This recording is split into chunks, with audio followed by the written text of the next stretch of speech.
Big ಬಾಸ್ಗೂ ಬರೋದಕ್ಕೂ ಮೊದಲು ಇವರಿಬ್ಬರ ಒಂದು ಮದುವೆ ಮಾತುಕತೆ ಆಗಿತ್ತು ಅನ್ನೋ ವಿಷಯ ನಿಮಗೆ ಗೊತ್ತಾ?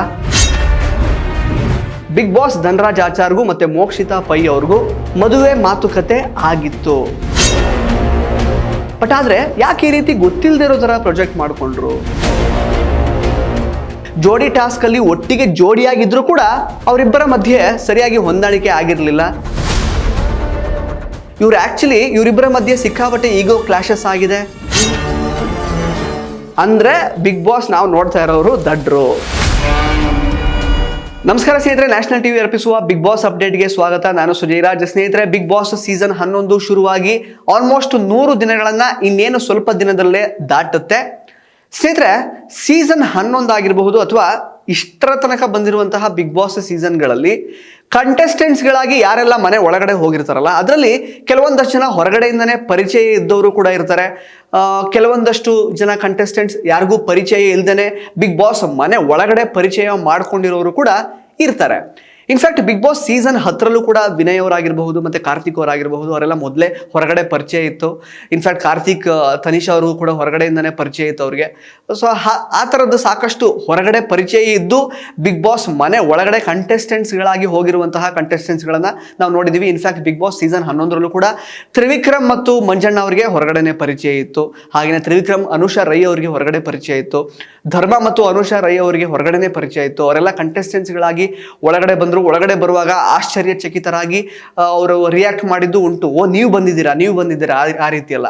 ಬಟ್ ಈ ಬಿಗ್ ಬಾಸ್ ಸೀಸನ್ 11ರಲ್ಲಿ ಬಿಗ್ ಬಾಸ್ಗೆ ಬರೋದಕ್ಕೂ ಮೊದಲೇ ಪರಿಚಯ ಇದ್ರೂ ಕೂಡ ಏನು ಗೊತ್ತೇ ಇಲ್ವೇನೋ, ಮೊದಲನೇ ಬಾರಿಗೆ ಬಿಗ್ ಬಾಸ್ ಮನೆ ಒಳಗಡೆ ನಾವು ಒಬ್ರಿಗೊಬ್ರಿಗೂ ನೋಡ್ಕೊಳ್ತಾ ಇದ್ದೀವೇನೋ ಅನ್ನೋ ರೀತಿಯಲ್ಲಿ ವರ್ತನೆ ಮಾಡಿರುವಂತಹ ಇಬ್ಬರು ಕಂಟೆಸ್ಟೆಂಟ್ಸ್ಗಳ ವಿಷಯ ಸದ್ಯಕ್ಕೆ ಬಯಲಾಗಿದೆ. ಸ್ನೇಹಿತರೆ, ಈ ಇಬ್ಬರು ಕಂಟೆಸ್ಟೆಂಟ್ಸ್ ಏನಿದಾರಲ್ಲ, ಇವರಿಬ್ಬರ ಮಧ್ಯೆ ಸಿಕ್ಕಾಪಟ್ಟೆ ಈಗೋ ಕ್ಲಾಶಸ್ ಆಗಿದೆ. ಇನ್ಫ್ಯಾಕ್ಟ್ ಜೋಡಿ ಟಾಸ್ಕ್ ಅಲ್ಲಿ ಇವರಿಬ್ರು ಒಟ್ಟಿಗೆನೆ ಆಟ ಆಡಿದ್ರು. ಆದ್ರೂ ಕೂಡ ಇವರಿಬ್ರು ಎಲ್ಲೂ ಕೂಡ ಹೊರಗಡೆ ಪರಿಚಯ ಇದ್ರು ಒಳಗಡೆ ಬಂದ ಮೇಲೆ ನಮ್ಮಿಬ್ಬರಿಗೆ ಪರಿಚಯ ಇತ್ತು ಅನ್ನೋ ರೀತಿಯಲ್ಲಿ ವರ್ತನೆನೇ ಮಾಡಿಲ್ಲ ಇಲ್ಲಿ ತನಕ. ಸೊ ಇದನ್ನೆಲ್ಲ ನೋಡುವಾಗ ಬಿಗ್ ಬಾಸ್ ಏನಪ್ಪ ಒಂದು ರೀತಿ ಸ್ಕ್ರಿಪ್ಟೆಡ್ ಅಥವಾ ಯಾಕೆ ಈ ರೀತಿ ಬಿಹೇವ್ ಮಾಡಿದ್ರು? ಬಿಕಾಸ್ ಇಲ್ಲಿ ತನಕ ಆಲ್ಮೋಸ್ಟ್ 100 ದಿನ ಆಗ್ಲಿಕ್ಕೆ ಬಂತು ಇವಾಗ ಬಿಗ್ ಬಾಸ್. ಇಲ್ಲಿ ತನಕ ಅವರಿಬ್ಬರಿಗೆ ಮೊದಲೇ ಪರಿಚಯ ಆಗಿತ್ತು ಅನ್ನೋ ತರ ವಿಷಯನ ಅವರಿಬ್ಬರು ಎಲ್ಲೂ ಕೂಡ ಡಿಸ್ಕಸ್ ಮಾಡ್ಕೊಂಡೇ ಇಲ್ಲ. ಕರ್ಣನ್ ಪಟ್ಟು ಸೆಂಟರ್ ಹರಿದ ಹಳೆ ರೇಷ್ಮೆ ಜರಿ ಸೀರೆಗಳಿದ್ರೆ ಬಿಸಾಕಬೇಡಿ. ಇವರಿಗೆ ಕೊಟ್ರೆ ಸ್ಪಾಟ್ ಅಲ್ಲೇ ಕೈ ತುಂಬಾ ದುಡ್ಡು.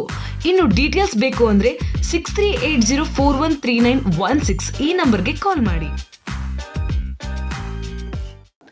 ಇನ್ಫ್ಯಾಕ್ಟ್ ನಮಗೆ ಅದು ತೋರಿಸಿದಾರ ಇಲ್ಲೋ ಗೊತ್ತಿಲ್ಲ, ಬಟ್ ಇಲ್ಲಿ ತನಕ ಅವ್ರು ಪ್ರೊಜೆಕ್ಟ್ ಮಾಡ್ಕೊಂಡಿರೋ ರೀತಿ ನೋಡಿದ್ರೆ ಈ ಇಬ್ಬರು ಕಂಟೆಸ್ಟೆಂಟ್ಸ್ ಮೊದಲನೇ ಬಾರಿಗೆ ಬಿಗ್ ಬಾಸ್ ಮನೆಯಲ್ಲೇ ಅವರಿಬ್ಬರ ಪರಿಚಯ ಆಗಿದೆಯೇನೋ. ಬಿಕಾಸ್ ಹಾವು ಮೂಗೂಸಿ ರೀತಿ ಅವರು ಸಾಕಷ್ಟು ಬಾರಿ ಕಿತ್ತಾಡಿದ್ದಾರೆ.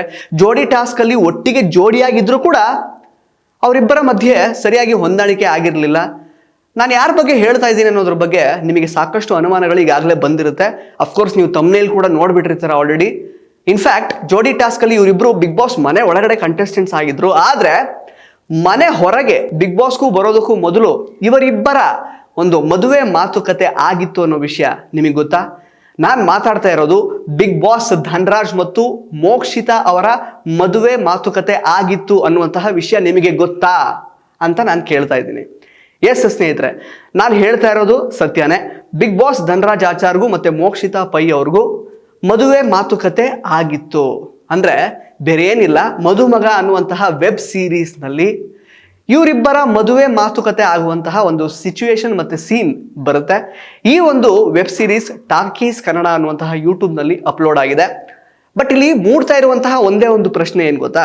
ಅಫ್ಕೋರ್ಸ್ ಈ ಮದುವೆ ಮಾತುಕತೆ ಆಗಿರುವಂಥದ್ದು ವೆಬ್ ಸೀರೀಸ್ ಅಲ್ಲಿ, ನಿಜವಾಗ್ಲೂ ಅಲ್ಲ, ಕನ್ಫ್ಯೂಸ್ ಮಾಡ್ಕೋಬೇಡಿ. ಆದ್ರೆ ಮೋಕ್ಷಿತಾ ಮತ್ತು ಧನರಾಜ್ ಅವರು ಬಿಗ್ ಬಾಸ್ ಸೀಸನ್ 11ರಲ್ಲಿ ಯಾವ ರೀತಿ ಪ್ರೊಜೆಕ್ಟ್ ಮಾಡ್ಕೊಂಡಿದ್ದಾರೆ, ಅವರಿಬ್ಬರಿಗೂ ಪರಿಚಯನೇ ಇಲ್ವೇನೋ, ಫಸ್ಟ್ ಟೈಮ್ ಅವರಿಬ್ಬರ ಒಂದು ಸಂಧಾನ ಆಗ್ತಾ ಇದೆಯೇನೋ ಬಿಗ್ ಬಾಸ್ ಮನೆ ಒಳಗಡೆ ಅನ್ನೋ ರೀತಿಯಲ್ಲೇ ಅವ್ರು ಇಲ್ಲಿ ತನಕ ಪ್ರೊಜೆಕ್ಟ್ ಮಾಡ್ಕೊಂಡ್ ಬಂದಿದ್ದಾರೆ, ಬಿಹೇವ್ ಮಾಡ್ಕೊಂಡ್ ಬಂದಿದ್ದಾರೆ. ಆದ್ರೆ ಈ ಒಂದು ವೆಬ್ ಸೀರೀಸ್ನ ಒಂದು ಎಪಿಸೋಡ್ ಏನು ಅಪ್ಲೋಡ್ ಆಗಿದೆಯಲ್ಲ 2 ದಿನದ ಹಿಂದೆ, ಇದು ಸಾಕಷ್ಟು ಪ್ರಶ್ನೆಗಳನ್ನ ಹುಟ್ಟಾಕ್ತಾ ಇದೆ ಸ್ನೇಹಿತರೆ. ಅಂದ್ರೆ ಇದು ಹೇಗೆ ಸಾಧ್ಯ ಅಂತ ಕೆಲವೊಂದಷ್ಟು ಜನ ಆಕ್ಚುಲಿ ಕಮೆಂಟ್ ಹಾಕ್ತಿದ್ದಾರೆ. ಅಂದ್ರೆ ಇವರಿಬ್ಬರಿಗೂ ಆಲ್ರೆಡಿ ಪರಿಚಯ ಇತ್ತು ವೆಬ್ ಸೀರೀಸ್ ಅಲ್ಲಿ ಒಟ್ಟಿಗೆ. ಇನ್ಫ್ಯಾಕ್ಟ್ ಎಪಿಸೋಡ್ ಒಂದು 20-25 ನಿಮಿಷ ಇದೆ. ಆಕ್ಚುಲಿ ಅದು ವೆಬ್ ಸೀರೀಸ್ ಅಂತ ಹೇಳುವಾಗ ಇದು ಒಂದು ಎಪಿಸೋಡ್ ಅಷ್ಟೇ ಬಂದಿರೋದು.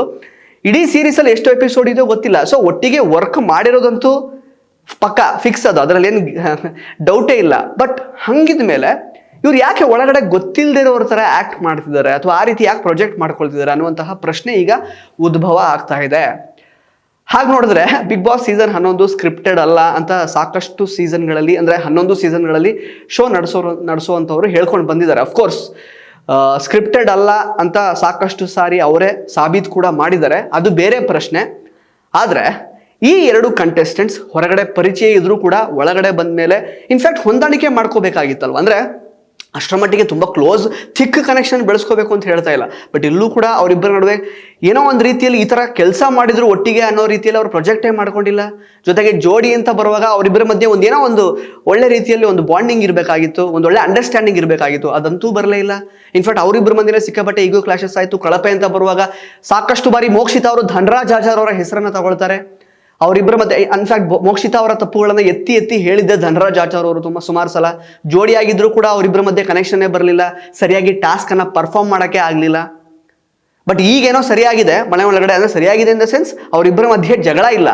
ಬಟ್ ಆದರೆ ಯಾಕೆ ಈ ರೀತಿ ಗೊತ್ತಿಲ್ಲದೆ ಇರೋ ಥರ ಪ್ರೊಜೆಕ್ಟ್ ಮಾಡಿಕೊಂಡ್ರು? ಮಧುಮಗ ಅನ್ನುವಂತಹ ವೆಬ್ ಸೀರೀಸಲ್ಲಿ ಅವರಿಬ್ಬರ ನಡುವೆ ಮಾತುಕತೆ ಬೇರೆ ಆಗಿದೆ, ಮದುವೆ ಮಾತುಕತೆ. ಅದರಲ್ಲಿ ಇನ್ಫ್ಯಾಕ್ಟ್ ಧನ್ರಾಜ್ ಅವರ ಪತ್ನಿ ಕೂಡ ಇದ್ದಾರೆ ಆ ಒಂದು ಎಪಿಸೋಡ್ನಲ್ಲಿ, ಏನು ರಿಲೀಸ್ ಆಗಿದ್ದಿಲ್ಲ ಆ ಎಪಿಸೋಡಲ್ಲಿ. ಬಟ್ ಪ್ರಶ್ನೆ ಇರೋದು ಅಷ್ಟೇನೆ, ಒಳಗಡೆ ಬಂದವರು ಯಾಕೆ ಗೊತ್ತೇ ಇಲ್ಲದೆ ಇರೋರ ಥರ ಇಲ್ಲಿ ತನಕ ಪ್ರೊಜೆಕ್ಟ್ ಮಾಡ್ಕೊಂಡಿದ್ದಾರೆ ಅಂತ. ಸ್ನೇಹಿತರೆ, ನಿಮಗೆ ಇದ್ರ ಬಗ್ಗೆ ಏನು ಅನ್ಸುತ್ತೆ? ಇನ್ಫ್ಯಾಕ್ಟ್ ಅಲ್ಲಿ ಆ ಒಂದು ಎಪಿಸೋಡ್ನ ಕೆಳಗಡೆ ಕಮೆಂಟ್ ಬಾಕ್ಸಲ್ಲಿ ಕಮೆಂಟ್ ಮಾಡ್ತಾ ಇರೋರು ಕೂಡ ಅದೇ ಆಶ್ಚರ್ಯ. ಅಂದರೆ ಬಿಗ್ ಬಾಸ್ ನಾವು ನೋಡ್ತಾ ಇರೋರು ದಡ್ರು, ಮೊದಲೇ ಪರಿಚಯ ಇದ್ರು ಪರಿಚಯ ಇಲ್ಲದವರ ಥರ ಇವರಿಬ್ರು ಆಡ್ತಾ ಇದ್ದಾರಲ್ಲ, ಏನು ಹೇಳಬೇಕು ಇದಕ್ಕೆ ಅನ್ನೋ ರೀತಿಯೆಲ್ಲ ಕಮೆಂಟ್ಸ್ ಒಳಗಡೆ ಕಮೆಂಟ್ಸ್ ಬಾಕ್ಸಲ್ಲಿ ಬರ್ತಾ ಇದೆ. ಆ ಒಂದು ಎಪಿಸೋಡ್ನ ಕಮೆಂಟ್ ಬಾಕ್ಸ್ನಲ್ಲಿ ಟಾಕೀಸ್ ಕನ್ನಡ ಅನ್ನುವಂತಹ ಒಂದು ಯೂಟ್ಯೂಬ್ ಚಾನಲಲ್ಲಿ ನೀವು ಆ ವೆಬ್ ಸೀರೀಸ್ನ ಒಂದು ಎಪಿಸೋಡ್ನ ಅಪ್ಲೋಡ್ ಮಾಡಿದ್ದಾರೆ 2 ದಿನದ ಹಿಂದೆ, ಅದನ್ನು ನೋಡಬಹುದು ಸ್ನೇಹಿತರೆ. ಇಲ್ಲಿ ಪ್ರಶ್ನೆ ಇರೋದು ಬೇರೆ ಏನೂ ಅಲ್ಲ, ಅವ್ರು ಯಾಕೆ ಪ್ರೊಜೆಕ್ಟ್ ಮಾಡ್ಕೊಂಡಿಲ್ಲ ಗೊತ್ತಿರೋರ ಥರ ಅಂತ ಅಷ್ಟೇ. ಇನ್ಫ್ಯಾಕ್ಟ್ ಅದರಲ್ಲಿ ಅವರ ಪತ್ನಿ ಧನರಾಜ್ ಅವರ ಪತ್ನಿ ಕೂಡ ಆ ಒಂದು ಎಪಿಸೋಡಲ್ಲಿ ಆ್ಯಕ್ಟ್ ಮಾಡಿದ್ದಾರೆ.